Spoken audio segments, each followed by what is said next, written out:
আর কত হাঁটবে? এত হাঁটলে তো পায়ে ব্যথা হয়ে যাবে। শেষে আমারই পা টিপে দিতে হবে। তোমার ওই মোটা মাথায় তো আর ভালো বুদ্ধি বের হবে না।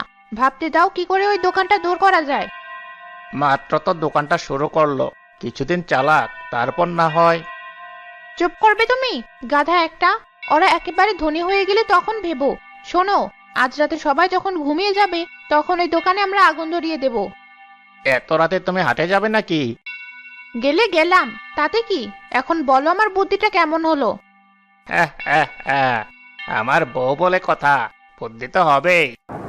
সেদিন সন্ধ্যা থেকে শুরু হলো খুব ঝড় বৃষ্টি। মা, ঘরে তো মনে হয় এবার আর থাকা যাবে না। দেখো কত বৃষ্টির পানি আসছে ঘরে। বিছানা জিনিসপত্র তো সব ভিজে যাচ্ছে। এত ঝড়ে না জানি ঘরটা কখন উড়ে যায়। আমার তো খুব ভয় করছে মা। ভয় নেই মা, কিচ্ছু হবে না। আয়, এখানে গুটিয়ে বসি। আমি আছি তো, কিসের ভয়। মা, বাবা কি করে আজ বাড়ি ফিরবে এই ঝড় বৃষ্টির ভেতরে? আমারও যে খুব চিন্তা হচ্ছে। মানুষটা কি আজ বাড়ি ফিরতে পারবে? বাড়ি ফিরতে না পারলেও সমস্যা নেই, দোকানের ভেতরে থাকবে না হয়। কি ঝড় উঠলো! তাড়াতাড়ি দোকানটা বন্ধ করতে হবে, না হলে মালামালগুলো সব নষ্ট হয়ে যাবে। এমন অবস্থায় বাড়িতে ফিরতে পারবো না। আজ না হয় দোকানের ভেতরেই থেকে যাব। সবুজ তাড়াতাড়ি করে দোকানটি বন্ধ করে তার ভিতরেই শুয়ে পড়ল। এদিকে দোকানের পেছনে সুমন তার স্ত্রী গুটিসুটি মেরে বসেছিল। হঠাৎ ঝড় বৃষ্টিতে তারাও বেশ বিরক্ত হলো। কি করতে এলাম আর কি হচ্ছে? এই মূর্খ বৃষ্টি হওয়ার আর সময় পেল না। এবার কি করে ফিরবো বাড়ি? আমাদের কাজ আমরা করে ঠিক বাড়ি চলে যাব। এখন চারপাশ নিঝুম, কেউ নেই। চলো, এই সুযোগটাই কাজে লাগাই।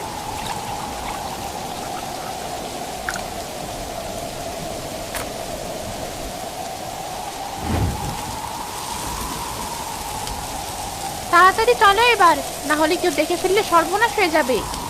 তারা দ্রুত পায়ে হেঁটে বাড়ি পথে রওনা দিল। দোকানে আগুন জ্বলতে জ্বলতে বেশ বড় আকার ধারণ করলে ভেতর থেকে গরম তাপ অনুভব করে উঠে বসলো সবুজ। বৃষ্টি হচ্ছে বাইরে, তবু দোকানের ভিতরে এত তাপ কোথা থেকে আসছে? দেখি তো দোকান খুলে, বৃষ্টি থেমে গেল নাকি?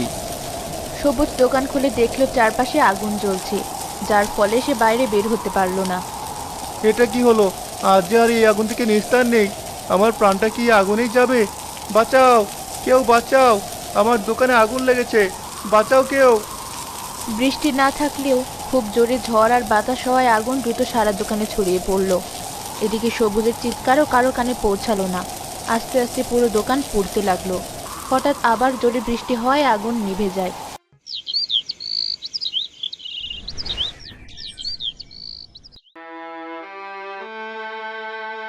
সবুজ কিছুটা সুস্থ হলেও তার শরীরের এক পাশ পুড়ে গিয়ে প্যারালাইজড হয়ে গিয়েছিল। রিনা ইটের ভাটায় কাজ করে বেশ কষ্ট করে সংসার চালায়। পাশাপাশি তার বাড়ির সাথে এক টুকরো জমিতে কিছু গমও লাগিয়েছিল সে।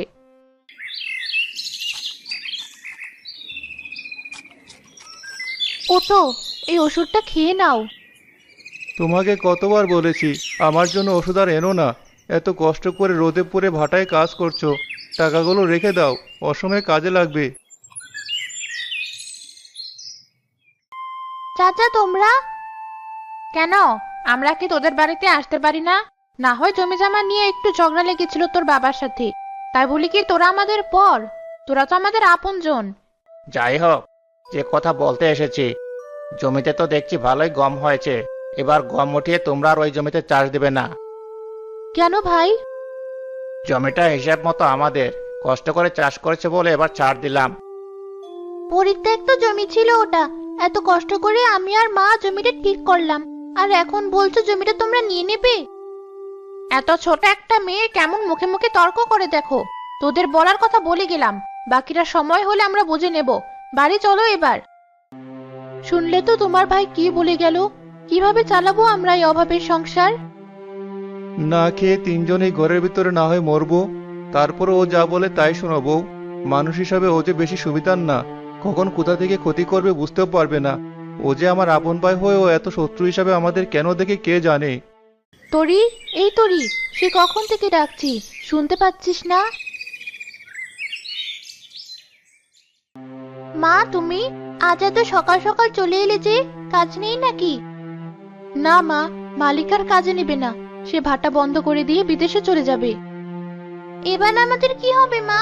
আমরা সত্যি সত্যি এবার যে না খেয়ে মরবো। জানি না তরি, গমগুলো পেকেছে। কাল তুই আর আমি মিলে গমগুলো কেটে ফেলবো। সেগুলো বিক্রি করে যদি কিছু টাকা পাই, তাই দিয়েই না হয় কদিন চলবো।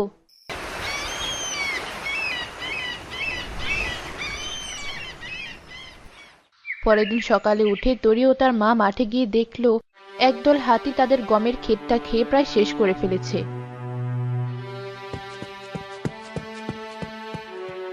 তোরা এটা কি করলি? আমার একমাত্র সম্বলটাও তোরা খেয়ে শেষ করলি? এতগুলো হাতি একসাথে তোরা কেন এলি আমাদের খেতে? তোরা কি জানিস এগুলোই আমাদের পেটের খিদে নিবারণ করবে? তোরা যে আমাদের পেটে লাথি মেরে গেলি, আমরা তো এবার না খেয়ে মারা যাব।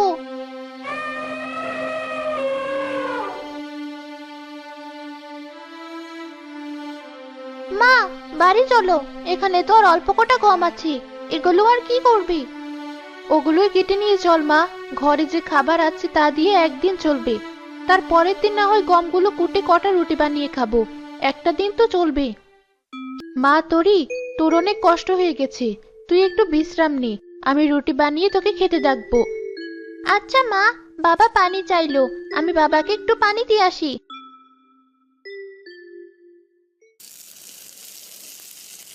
রিনা আটা মেরে একটা রুটি বানাতেই রুটিটা সোনার রুটিতে পরিণত হলো।